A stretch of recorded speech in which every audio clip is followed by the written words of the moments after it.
Divine family, Crystal Divine here, back with another video. I've been gone, I've been slacking, but I'm back on my acting.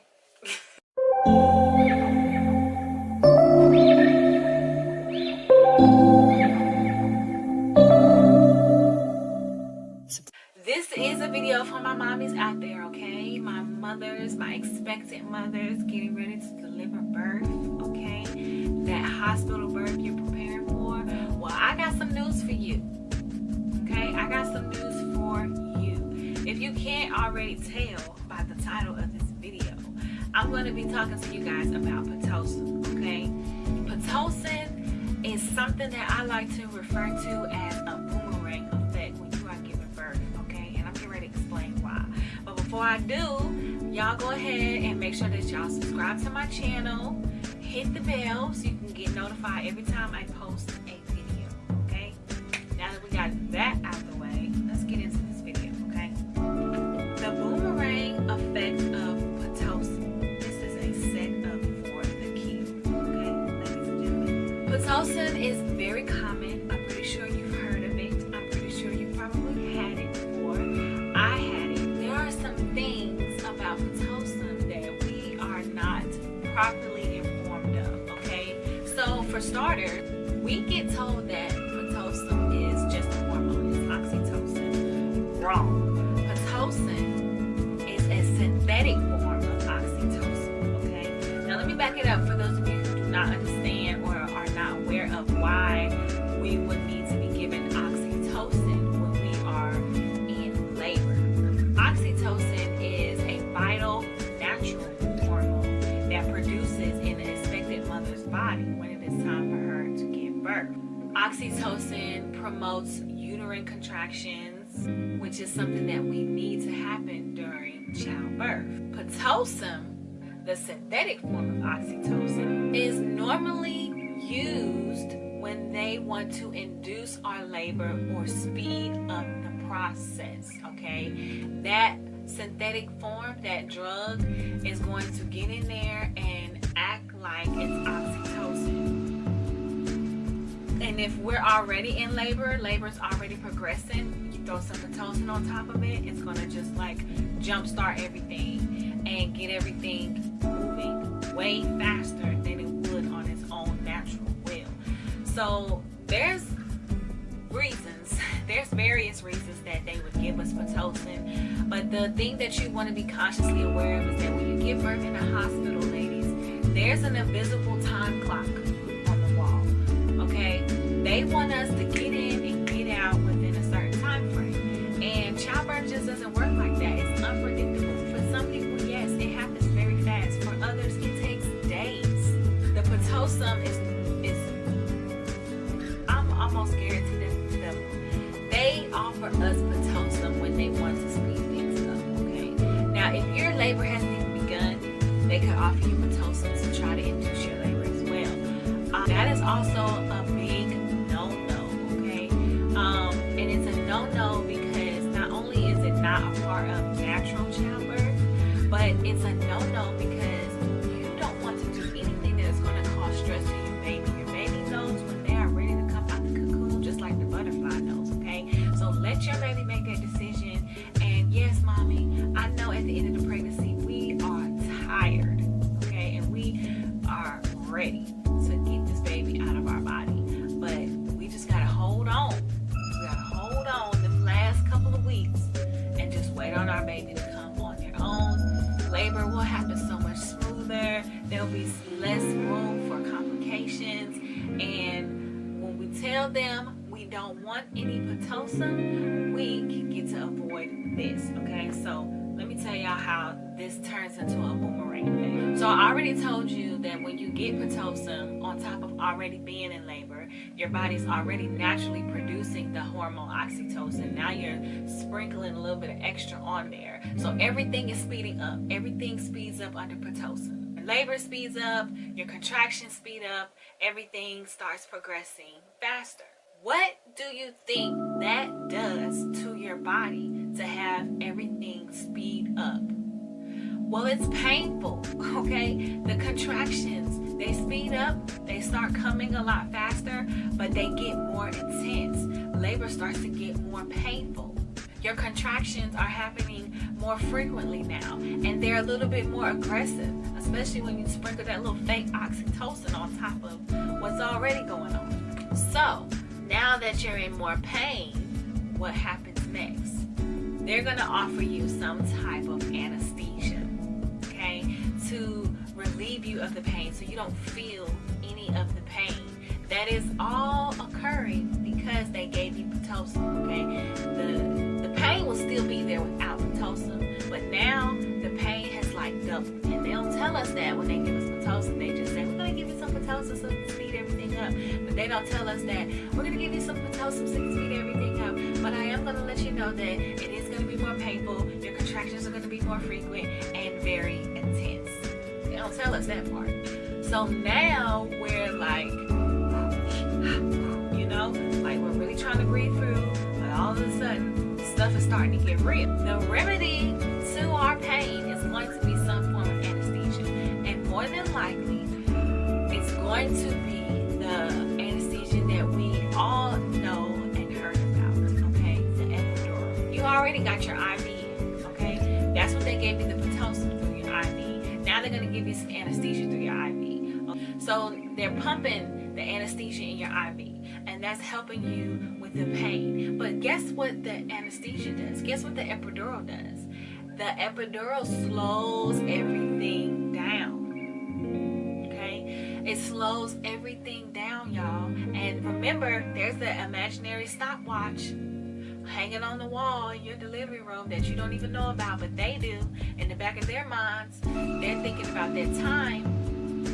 Okay, that's why the IV is already in there, so they don't have to worry about it later on in labor. Let's go ahead and get that on right now in the beginning, and then later on in labor, whenever we want to or we feel the need to get their consent for some medicine, all we gotta do is hook it up to the IV. Bing. But everything has slowed down now at this point, you guys, and you have already given a consent to Pitocin. You've already given a consent. You only have to give consent one time. They're going to continue to administer the Pitocin because the anesthesia has helped you with the pain. It has helped you to relax and be calm, but it slowed everything down, and it might have even slowed it down slower than what it was going in the first place.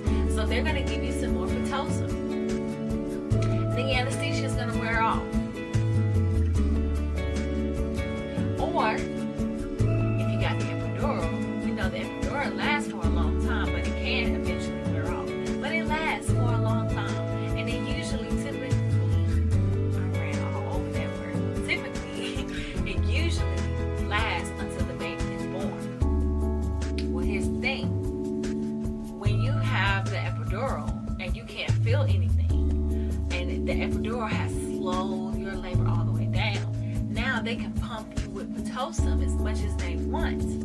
Okay? Because you're not going to feel any pain from Pitocin speeding everything up because you're on the epidural. Now, you might be thinking, well, I can't feel the pain anyway, so I don't care. They can give me all the Pitocin that they want. Okay, well, what happens if you turn out to be one of those people who get the epidural and the epidural wears off? And you just jump head first into level 8 and level 9 pain because they've been pumping you with Pitocin for the past 4 hours, 4 or 5 hours. They've been pumping you with Pitocin. Now the epidural is starting to wear off. You can't get an epidural twice. They might can give you some more anesthesia, but that's going to be real temporary. And I think at that point, they're not going to give you any more anesthesia. When the epidural wears off, that's it. Pitocin that they want. Okay, well, what happens if you turn out to be one of those people who get the epidural and the epidural wears off? And you just jump head first into level 8 and level 9 pain because they've been pumping you with Pitocin for the past 4 hours, 4 or 5 hours. They've been pumping you with Pitocin. Now the epidural is starting to wear off. You can't get an epidural twice. They might can give you some more anesthesia, but that's going to be real temporary. And I think at that point, they're not going to give you any more anesthesia. when the epidural wears off, that's it. Now let's take you out of the equation, you know, because maybe your epidural will last and you won't feel the pain from them constantly injecting you with Pitocin to speed up your labor and your birth experience. What do you think all of this, what type of effect is it going to have on the baby? Okay, the baby who may or may not have at this point was allowed to come on its own. You know, the baby who now already is dealing with the oxytocin, making your uterus contract. Now there's extra fake synthetic oxytocin in their system now, in your body, making your uterus really contract more fast, more intense, more frequent.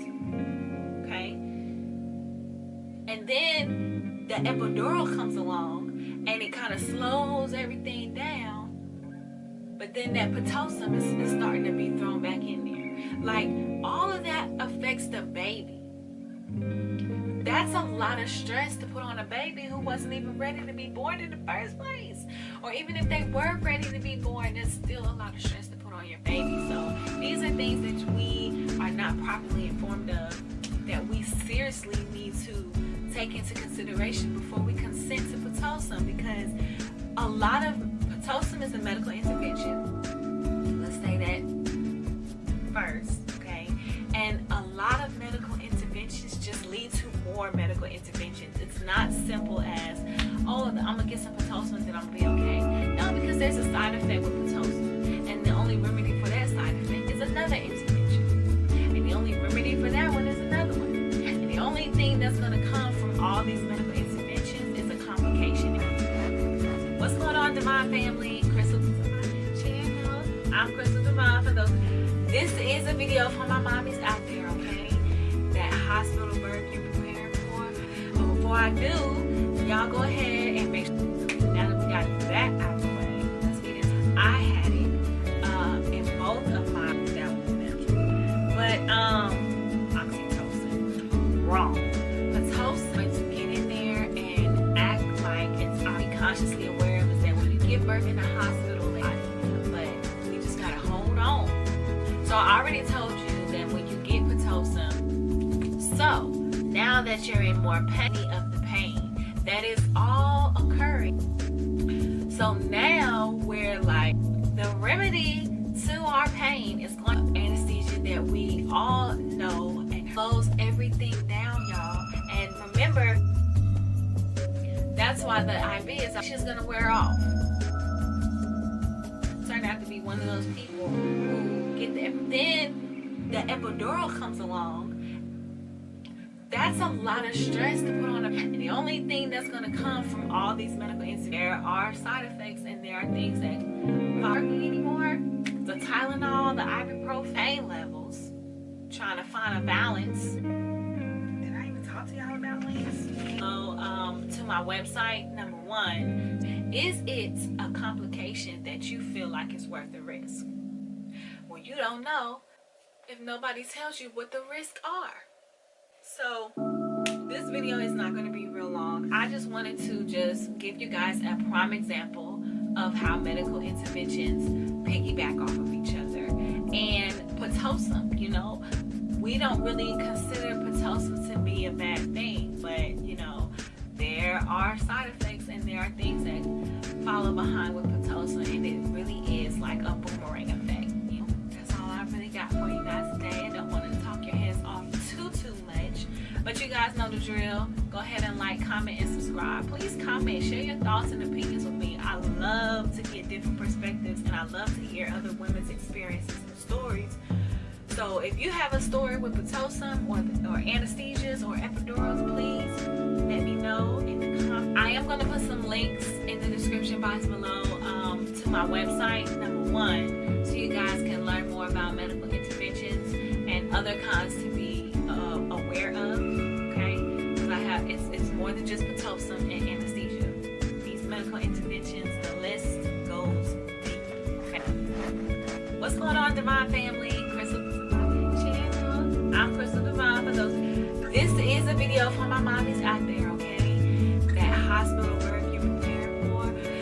I do, y'all go ahead and make sure, now that we got that out of the way, let's get into, I had it in both of my, that was them. But oxytocin, wrong. Pitocin, to get in there and act like it's, be consciously aware of, is that when you give birth in a hospital, but we just gotta hold on. So I already told you that when you get Pitocin, so now that you're in more pain of the pain, that is all occurring. So now we're like, the remedy to our pain is going to anesthesia that we all know and close everything down, y'all. And remember, that's why the IV is just gonna wear off. Turned out to be one of those people who get the then the epidural comes along. That's a lot of stress to put on a, and the only thing that's going to come from all these medical incidents, there are side effects, and there are things that aren't working anymore. The Tylenol, the ibuprofen levels, trying to find a balance. Did I even talk to y'all about this? So to my website, #1, and I also link some other videos that I've done in the past